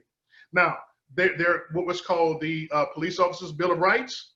It's called, there's guarantee rules and regulations that talk about when and how I'm to give a statement regarding my administrative duties and regarding my criminal duties. Okay, in other words, administrative responsibility and my administrative and criminal responsibility, because I can give a statement that's basically whether I'm going to get fired or whether I'm going to get some days off, or I can give a statement on whether I'm going to jail. Okay, so I have to have those rights protected, and that's what civil service does. There's some departments in the North Texas area that they're actually at will. In other words, a person can be fired for whatever reason. Okay, I don't like the way you look today. You came in 5 minutes late, you're fired. Okay, there are some departments that have that. When you talk about police unions, it varies from jurisdiction to jurisdiction and agency to agency. There's some unions that actually have bargaining power that's based on the state level. That's a state guarantee. Then you have certain agencies that only have associations. In other words, there's no bargaining power there. There's no ability for them to bargain, but they will help you with attorney fees, etc. So wait. Let me ask you, why do police officers need immunity from the law? They don't. And there is no immunity from the law for a police officer, period. There is no immunity from the law. You have qualified immunity, which guarantees that that police officers can be shielded from prosecution in the execution of their duties while executing people out in the streets. Okay, so let's clear that up. All right, if I break the law by killing a person illegally, that is called murder. Like Breanna Taylor. Okay, so let's just use Breanna Taylor. Let's just use that as an ideal of an investigation. Or Elijah McClain. Say again. Or Elijah McClain. Let's focus on one, because each one is different, and I can only give you the information and the facts that I know. The person that is responsible for arresting and prosecuting the officers in Breanna Taylor's case is not the police department in that city.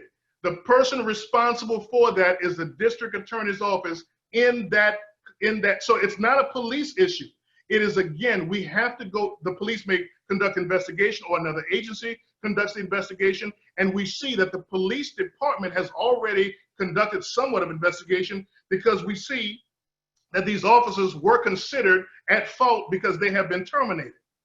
But what the police department now has to do is rely on the district attorney's office, the prosecutor's office, to do their job. The same thing happened with George Floyd.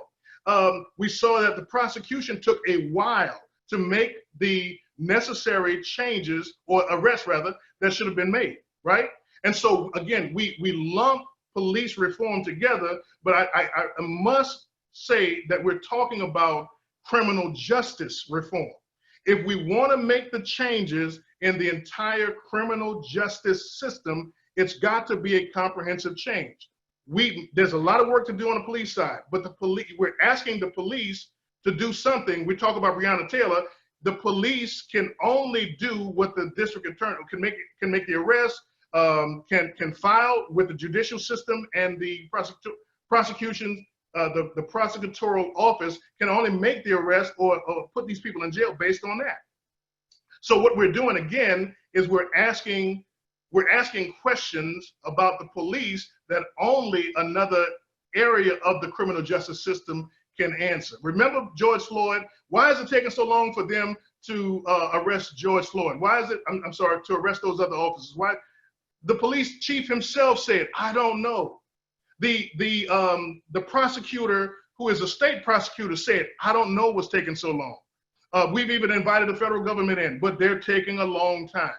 The opposite happened in the city of Atlanta. The prosecutor's office made the immediate arrest. This is a different ballgame. So you say, okay, was it racism? Was it culture? Was it? We can say this: the prosecutor's office was responsible for making the arrest. Period. Now, if I was a prosecutor, would I be making the arrest? Me, as what I know, absolutely, without a doubt. What's taking us so long? But again, who put the prosecutor in office? I know that here in the state of Texas, the DA's office is a elected official. I know I'm pressing the elected official button quite a bit, but who is the DA in Tarrant County? Who's the DA in Dallas County? An elected official. Right. Right. Yeah. So it basically goes back to the accountability of our elected officials, plus making sure that we're holding them accountable and also voting the right people in order to insulate the system. Because what we've seen all across the country over the past post initial Obama election is that I'm taking us around. That we've seen the installation of legislators on the local and federal levels in order to insulate Trump right now, right? So Trump's activities right now should not take us by surprise, because they've been building up as a reaction or as a backlash from Obama's initial inauguration, right? Right. That's what I'm seeing based on this report that I'm seeing and that I'm showing us today. I mean, if we want to talk politics, okay, so the DOJ indicted a man, and this man was indicted for lying to Congress, and all of a sudden he's out of jail. I know we want to look at, okay, well, who's at fault for this? Well, really, there's only one person, and we, the people, elected that person. I know some people say, I didn't vote. No, we, the people, elected that person. And we can get into the semantics. We can get into the woods of the system being rigged and that kind of thing and whatnot. But it all boils down to our holding it comes down to community honoring their civic duties. Amen. Listen, I will say to you, the system is rigged. Right. It is absolutely rigged. Right. It is rigged in a and I know we want to stay with racist rigging. Yes, it's rigged on on racism, but it's rigged socioeconomically as well. Mm-hmm. Absolutely rigged. Can I just give you a 30-second viewpoint of what I mean by that? Come on. If I as a police officer stop a vehicle where a tail light is out, and I pull that vehicle over, and inside that vehicle is a young female of any race, let's just say African American female, and she has 3 children in that car. She's on her way to work, and she has 3 and I look, and her registration is invalid. And I ask her for a driver's license. It's expired because she has no money to be able to. What, as a discretionary police officer who is culturally aware, who is racially aware, who has this awareness, what would I do if I'm not forced to check up another mark, to write another ticket? What would I do? Ma'am, listen, get your stuff in order.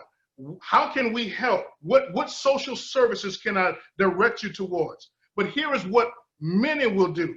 Here's your ticket. Not only am I giving you one for the broken tail light and the registration, but here's one for your expired driver's license. What did we just do? Put that woman on a cycle of socioeconomic spin that when she can't pay it, there will be a warrant, an attachment for her arrest, and she is in jail and just lost a job. What did we just do? And not to mention, the cop also might have seen one of the children not in their seatbelt. So that's absolutely. And God forbid that she probably didn't have insurance, so the car is going as well. So that's where we have to look at what we're talking about when we as a community say we want to be hard on crime. Now, do we really want to be hard on crime, or do we want to have a quality of life for our citizens in each of our communities? Because when I say hard on crime, to some people, that's black and white. If you break the law, you're going to jail, right? But for some people, we have to manage how we make our discretionary, how should I say, our decisions, how we make these decisions. Now, when we going back to drunk driving, we've made it mandatory. You must arrest a person who is in operation of a motor vehicle while intoxicated. We made it mandatory. Do we go back and say, hey, let's start looking at discretion again? Well, then we'll get a lot of pushback, but that's part of the community policing, because most probably this person that's driving drunk has a problem. The problem is their problem can be somebody else's problem by causing an accident on the highway. So we're in this push and pull.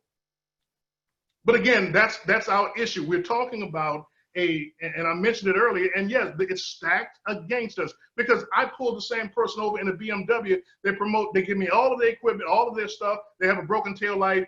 I write them a quick ticket, and man, that's pocket change for some of them. And so we write the same ticket to the same person, the 2 different people, but the consequences are totally different. And that's where we are in society today. But again, who makes our laws?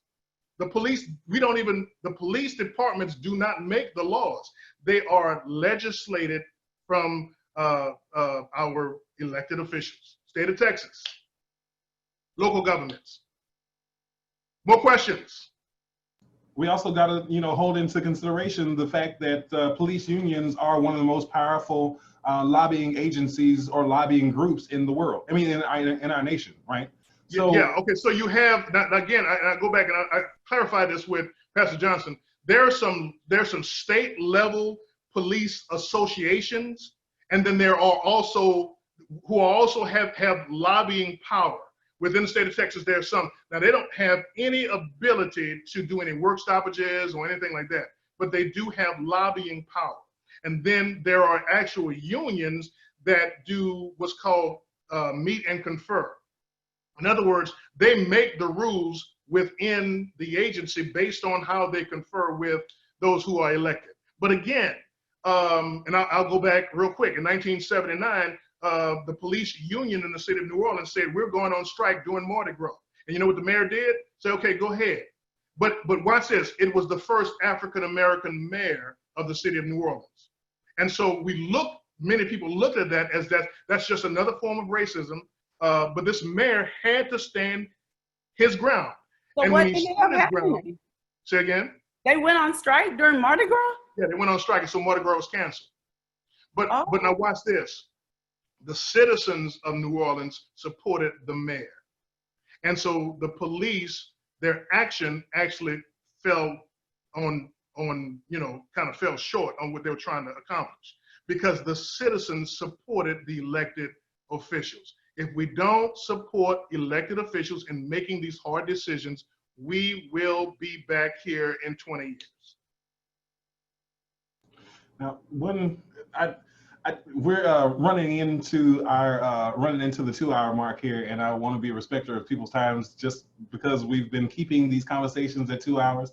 But we got to turn back to the many mentions in the Zoom chat talking about the police schooling, police training, the academies, right? Yes. As cops are going through the academy, there's certain things that citizens can mandate, like would be increased hours of training, increased training hours, right? Over and above than the 840 hours or the 21 weeks, that's the national average. There can be some sort of raised standard for training.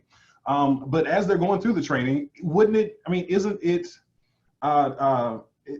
suspected, or isn't it expected that as those police officers are going through training, they would be monitored psychologically in order to weed out those really vitriolic, toxic, racist persons, those persons who are not psychologically equipped to handle the kind of community policing that's needed? Can you talk about that a little bit? Yeah. Let me say that should happen on the front end. Every police department should conduct a psychological screen with a licensed psychologist that's not associated with the department, someone who can review these kinds of individuals. Let me say, remember I mentioned to you the person, the police officer that shot and killed several people in the restaurant, her and her illegal boyfriend. Well, many people don't realize this, but she failed her psychological exam. But how did she get on the department? Because there were several people who still wanted her on, and what they did was they asked her, or they told her to go get another test from an independent source. And so that's how she gained employment and became notorious in the city of New Orleans. When you talk about training and you talk about ongoing training, many academies lose people regularly because of academics, because of physical inability to perform certain duties, and because they just realize that they can't handle it. I'm thinking about one person who completed the entire course of a study, and one of the first events that they went on was a double homicide. The recruit, the officer in training, went on the scene, saw what they saw, and said to their FTO, "Listen, this is not for me." So the person was aware enough to realize, I've gone through all of the classes. FTO? Field training officer. Field training officer. Thanks. Yeah, thanks for that. Yeah, field training officer. Turn to the field training officer and say, "Listen, I can't handle this. This is not for me." I was talking recently to, I was talking to five recruits and just had a conversation with them. And my question to them was, now let me tell you what they were, okay? Who they were, with their ethnicity, their race. One was Hispanic, who gained citizenship while in the United States, okay? Initially came from Mexico, but gained their citizenship. One is Hispanic. Well, two were Hispanic, three were Hispanic rather. One was African American, and one was white.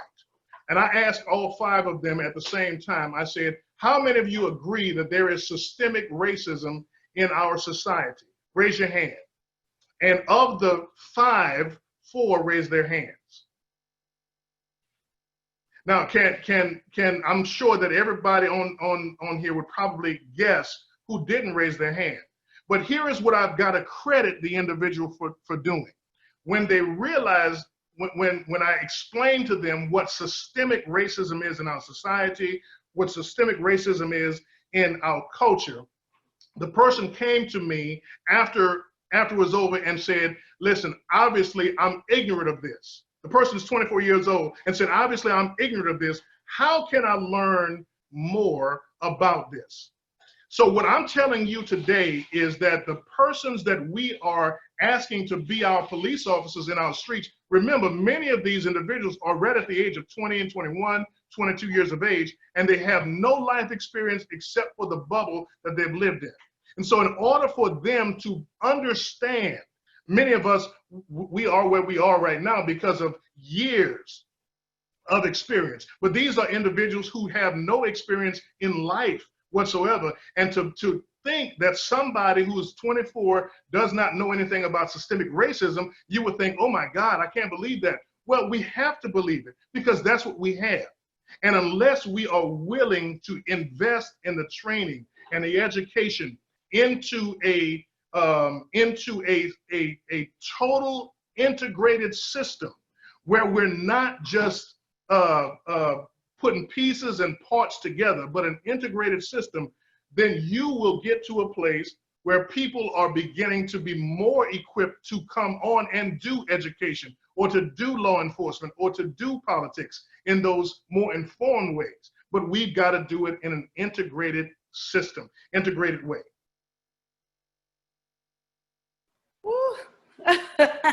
Well, thank you. Thank you so much, Pastor Bates. Thank you so much. I know I have more questions than that. Y'all, we do.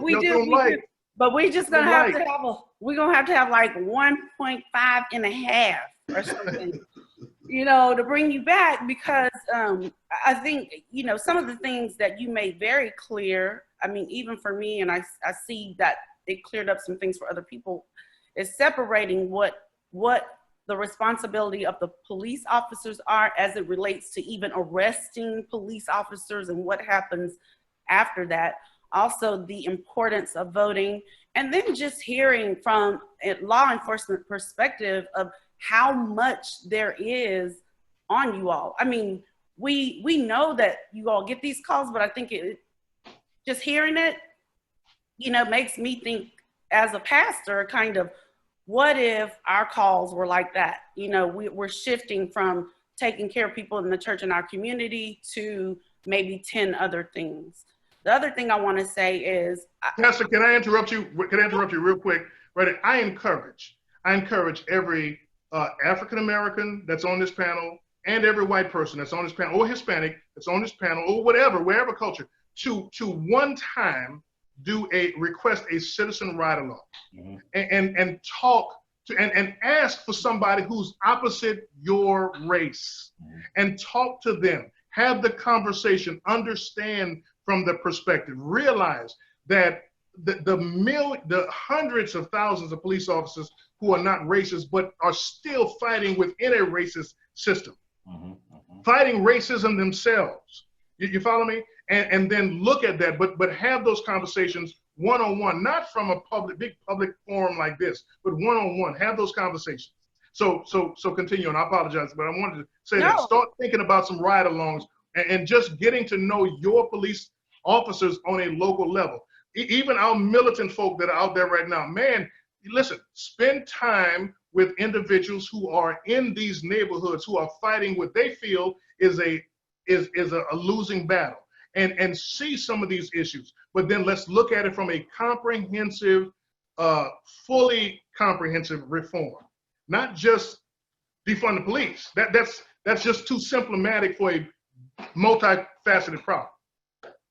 Now, Faith in Texas, I do want to point out that Faith in Texas is actually moving into a change in narrative, and other organizations have as well, in moving from a defund the police kind of mentality to and also rhetoric to a divest, invest type of rhetoric, as well as mentality when it comes to policing, American policing, as well as refunding or better funding those social programs and schools, and making it a community-oriented response rather than just stacking on responsibilities for police, including making profits for the city and the county, right? Absolutely, Christian. Absolutely.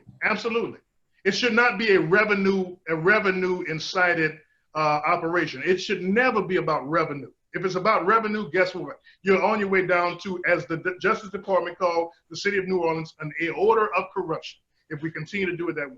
But that's the state of the game here in America in capitalistic 2020, you know. But at the same time, this is a major chance for us to reform the ways that we work in order to phase out that capitalism mindset out of a lot of our policies that undergirds or that also goes along with the racist institutions and systemic issues that we see today. So absolutely, absolutely. I'm grateful for these kind of conversations. This can go on for forever, but I want to make sure we save people a little bit of time for them to go get something to eat and let me ask Pastor, just if you could give us some last words as a pastor and an expert in law enforcement. What is the church's role in all of that? How do we, if you can, if not?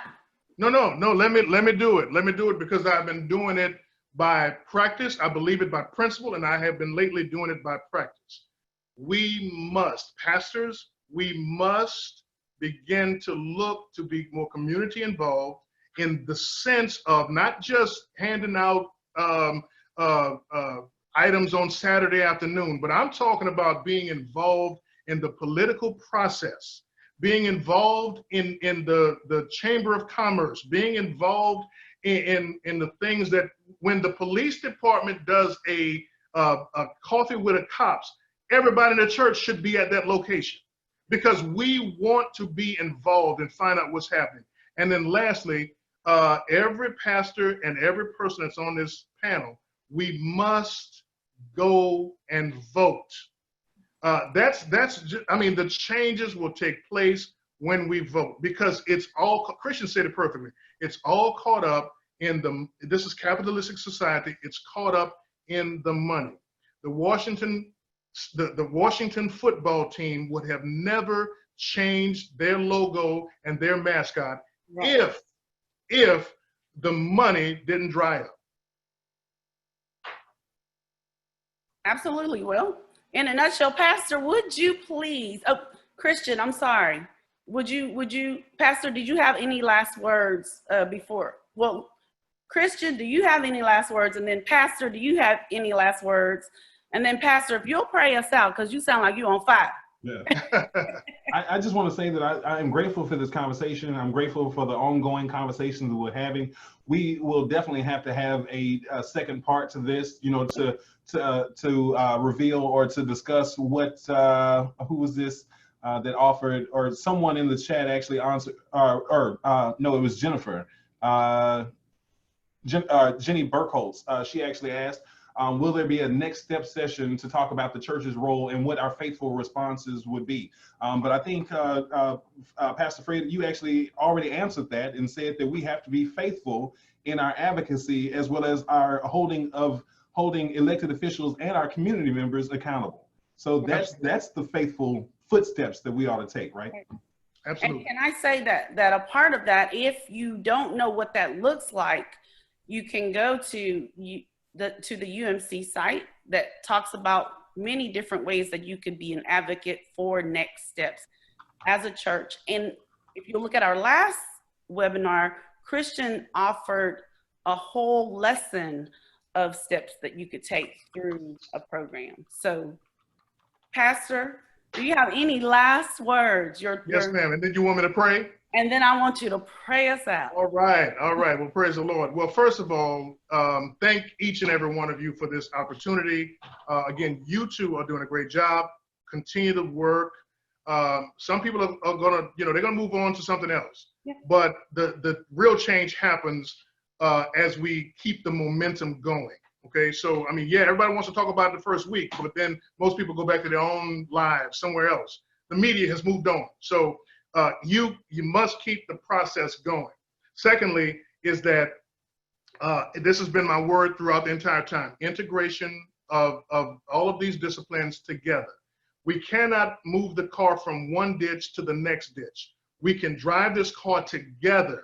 I know we have radical minds, we have progressive minds, we have conservative minds, but if we keep together our hand on the plow moving forward and don't look back, we can win this race, which is for a more perfect union and like somebody said already, the kingdom of God on earth as it is in heaven. Amen. Amen. So let's pray. Father, I thank you for this panel. I thank you for the people here that you've called to be in this kind of work, a work that is about bringing justice on this earth. God, we thank you for justice that's rolling down like mighty waters. We thank you for being a God in our midst. And so we ask you tonight to bless those who are on this panel and who are thinking about these things, our elected officials, individuals who are in law enforcement, our social workers, our teachers, those of us who have to do it together. Bless us, give us a vision for it. In the name of Jesus, we pray. Amen. Amen. Amen. Amen. Thank you so much. Blessings, wow. blessings, blessings. Wow. You have so much experience and so much knowledge. I mean, so many questions that we did. Yeah, I know. I can imagine. They were flying. They were flying. Yeah. I can imagine. Yeah. Thank you. Thank you. All right. Y'all have a good night. You too.